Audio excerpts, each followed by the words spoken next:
নমস্কার, কেমন আছো সবাই? আশা করি যে যেখানে আছো সবাই ভালো আছো, সুস্থ আছো। তোমাদের ভালোবাসার আশীর্বাদে আমরাও ভালো আছি। দেবযানী ডেলি ব্লগ চ্যানেলে নতুন একটা ব্লগে তোমাদের সবাইকে অনেক স্বাগত জানিয়ে তোমাদের সবাইকে সঙ্গে নিয়ে আজকের এই ছোট্ট একটা রান্নার রেসিপি ব্লগ আমি তোমাদের সাথে শেয়ার করব। আশা করি তোমাদের ভালো লাগবে। পুরো ভিডিওটা স্কিপ না করে দেখবে সবাই, কেমন?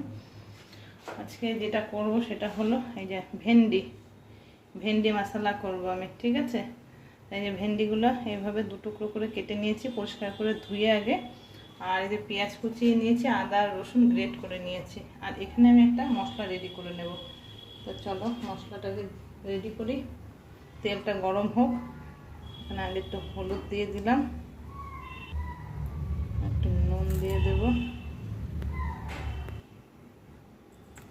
জিরের গুঁড়ো দেব, খুব বেশি দেব না, এই ছোট্ট চামচে 1.5 চামচ দিলাম। আর এই ধনের গুঁড়ো দিয়ে দিলাম 1/2 চামচ। আর এই দেবো লঙ্কার গুঁড়ো 1 চামচের থেকে একটু কম। আমরা একটু ঝাল কম খাই বলে ঝালটা কম দিলাম, তোমরা তোমাদের স্বাদ মতো ঝালটা দেবে, কেমন? এবার এটা একটু জল দিয়ে ভিজিয়ে রাখি, মশলাটা ভিজিয়ে রাখলাম। এদিকে দেখো আমার তেলটা গরম হয়ে গেছে। একটা শুকনো লঙ্কাকে চিড়ে দিয়ে নিলাম তেলে, আর একটু গোটা জিরে দিলাম। এবারে কেটে রাখা ভেন্ডিগুলোকে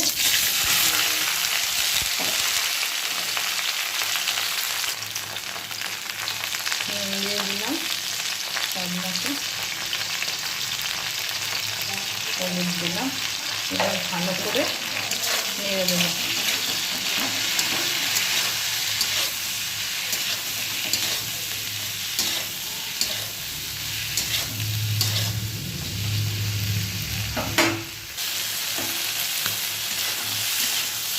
খুব বেশি কড়া করে ভাজবো না, একটু মোটামুটি হালকা করে ভেজে তুলে নেবো। আমি একটু ভাজা হলে তারপর তুলে নেব।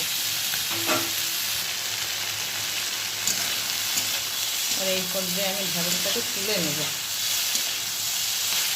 আর ভাজার দরকার নেই।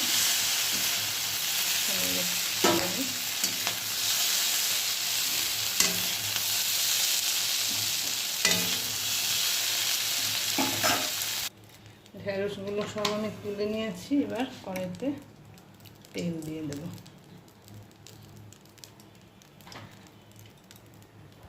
তেলটা হয়ে গেছে, আদা রসুন পেস্টটা আমি দিয়ে দেবো,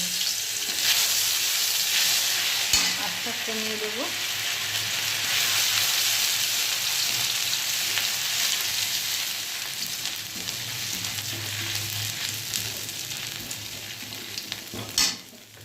এবার আমি পেঁয়াজ কুচিটা দিয়ে দেবো।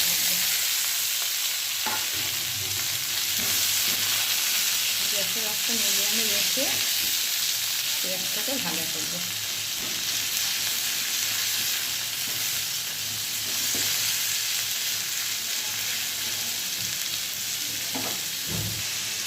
অল্প করে একটু নুন দিয়ে দেবো।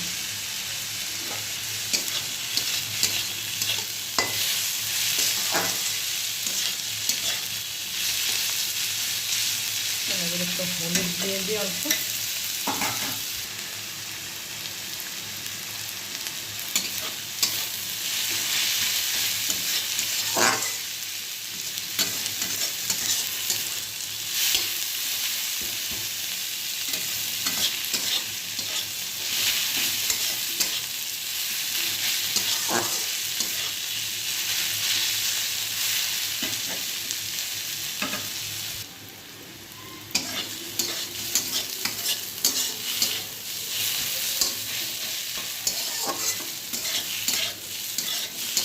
পেঁয়াজটা আর একটু ভাজা হলে মশলাটা দিয়ে দেবো।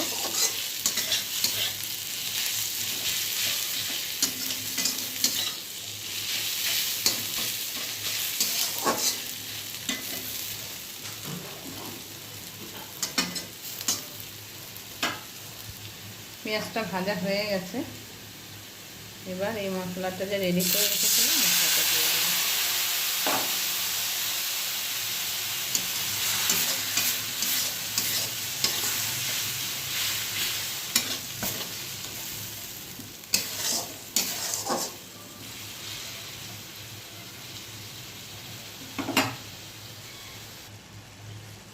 চিনি দিয়ে দেবো। আঁচটা একদম কমানো আছে, মশলাটা ভালো করে একটু কষে নেব। পুরোটা যদি রান্না দেখাতে যাই তাহলে ভিডিওটা অনেকটা বড় হয়ে যাবে, সেই কারণে আমি পুরোটা দেখাতে পারছি না, একটু কেটে কেটে দেখাচ্ছি। পুরোটা বলতে যেমন পেঁয়াজটা ভাজা, পুরো পেঁয়াজ ভাজাটা দেখালে তো ভিডিওটা অনেকটা বড় হয়ে যাবে, তাই না? সেই কারণে একটু ছেড়ে ছেড়ে দেখিয়েছি, আর কিছুই না।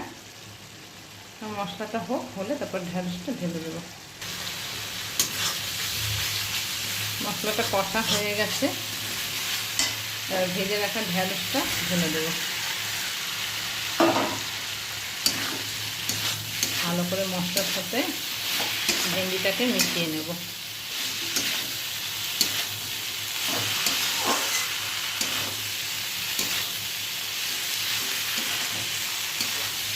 খুব বেশি জোরে জোরে নাড়াচাড়া করলে হবে না, একটু আলতো হাতেই করতে হবে।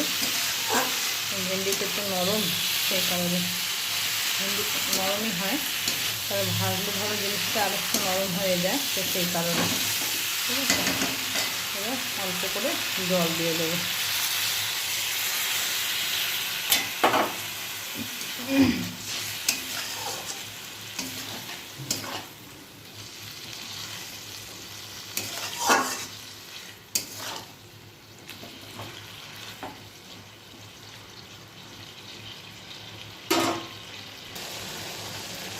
আজকে একটু কমিয়ে দিলাম, এবার একটু জাল হলেই নামিয়ে দেব।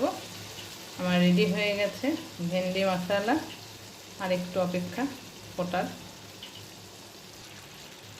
দেখো এইরকম গ্রেভি অবস্থাতে এবার নামিয়ে দেব। খুব বেশি মানে ইয়েও থাকবে না, ঝোল থাকবে না, আবার একদম খটখটা হয়ে গেল ভালো লাগবে না। এই অবস্থাতে এখন আমি বাড়িয়ে দিলাম, একটু নেড়ে চেড়ে গ্যাসটা অফ করে ঢেলে নেওয়ার তরকারিটা হয়ে গেছে। যে ভেন্ডি মশলা একদম রেডি। এই তরকারিটা তুমি ভাত বলো, রুটি বলো, যে কোনো কিছুর সাথে খেতে পারবার, খুব ভালো লাগে খেতে। যারা এইভাবে কখনো ভেন্ডি বানিয়ে খাওনি তারা একবার হলেও বানিয়ে খেও, দেখবে খুব ভালো লাগবে। আমার এই ভিডিওটা আজকে তোমাদের কেমন লাগলো অবশ্যই একটা কমেন্ট করে জানিও, ভালো লাগলে একটা লাইক করে দিও, কেমন? তাহলে চলো আজকের মতো টাটা।